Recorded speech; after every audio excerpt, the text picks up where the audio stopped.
আমি বলবো এটা সম্বর্ধ নাই, যেহেতু আমার সাথে একসাথে আসছে সবাই মিলে, আমি এবং আমার ভাইস চেয়ারম্যান।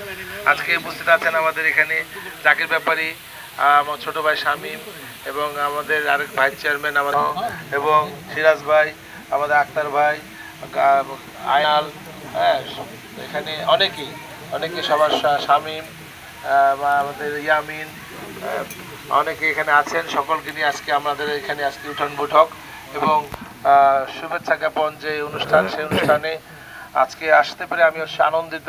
যে সত্যি এইখানে সুমনের বাসা নির্বাচনের আগে একবার আসছিলাম, সে পুকুর পাড়ে বসে আলোচনা করে গিয়েছি।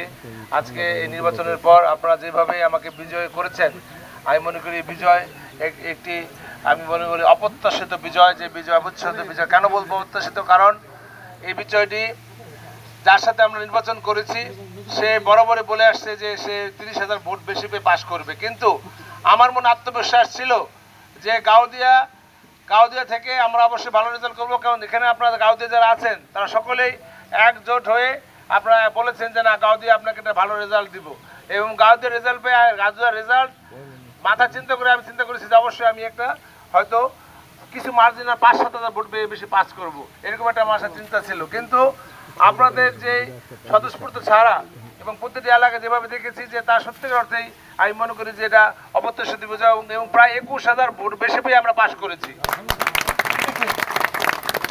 আর এটা সম্ভব হয়েছে একমাত্র আপনাদের গাউদিয়া ইউনিয়ন, যে ইউনিয়নে সবচেয়ে বেশি আমরা ছিলাম 80 আর 20, আমরা ছিলাম 20, একজন ছিল 80, সেই জায়গায় আমরা উল্টো করতে পারছেন একমাত্র আপনারা সকলে যারা আছেন এখানে গাউদিয়ার সকলে একত্রিত হয়ে আপনারা দেখিয়ে দিয়েছেন যে গাউদিয়াবাসী কারো কাছে মুখাপে 4 জনের গাউদিয়া, এরকম একটা কথা আমরা শুনছিলাম।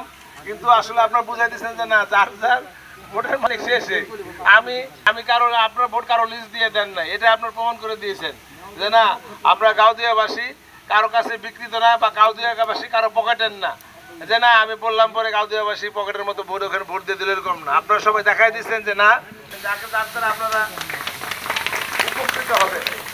এবং আমি মনে করি যে আপনার যে আত্মবিশ্বাস, যে আস্থা আমার উপরে রেখেছেন, সেই আত্মবিশ্বাস এবং আস্থা আমি অক্ষরে অক্ষরে পালন করব। সকলে দোয়া করবে। 24 তারিখে আমাদের শপথ, 24 তারিখ যদিও ইচ্ছা রথ মানুষকে নিয়ে যাওয়ার জন্য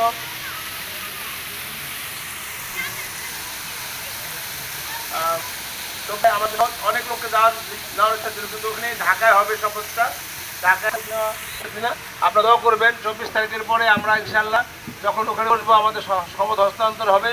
সমস্ত হস্তান্তর হওয়ার পরে অফিসিয়ালি আমি তখন উপজেলা আমার আয়ত্তায় আসবে, এবং তখন থেকে আপনাদের জন্য বিভিন্ন সেবামূলক যে কাজগুলো আমি মনে করি যে আত্মবিশ্বাস নিয়ে এবং আস্থার সাথে আমার সাথে ছিলেন, আমার সাথে ভরসা করছেন, সে ভরসা ইনশাল্লাহ জামাল এবং শ্যামলী তারা দুজন অত্যন্ত পরিশ্রম